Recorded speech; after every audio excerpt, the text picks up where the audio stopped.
Living here in North Carolina means being inundated with political ads telling you in some cases more than you want to know about a candidate, but there are other races on the ballot in which you might wish to know more. A very important one is for the state Supreme Court. Only one seat of the 7 is up for election this year, and tonight and tomorrow you can meet the candidates in your local election headquarters. Reports by Bob Buckley. First up, the challenger, Republican Jefferson Griffin. 4 months after it made landmark decisions in 2 big cases, the North Carolina Supreme Court reversed itself in both of those cases. One on whether asking a voter to show an ID before voting, the other on whether the districts the General Assembly had drawn were constitutional. Judge Jefferson Griffin, the Republican running for the Supreme Court seat, says the difference in the 2 decisions is the current court, with a 1-seat Republican majority, believes in what is called originalism, in which the job of the judge is to determine what the law meant when it was passed, not what the judge wishes it was today. What does it mean when someone says, I'm an originalist or a textualist? It is our job as jurists to interpret the law, not make it. The law, our statutes are written through the people's elected representatives, the legislative body.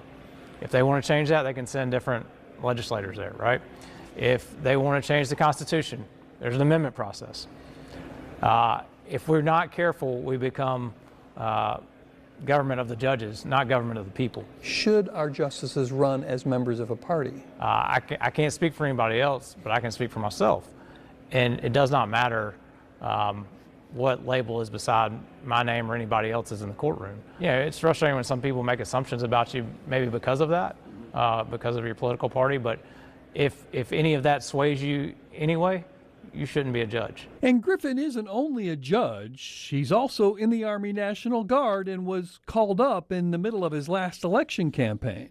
How would you say that informs your judicial mind? That's a great question. I was a national security law advisor, so I got to work with all the operational guys. I did rules of engagement, targeting, law of war things. One goal on a complex mission that has been very influential in my ability to work with other jurists and express my opinions and get to what I always try to get to, a unanimous opinion at our court. Griffin believes his resume, in and out of the courtroom, has set him up for this job.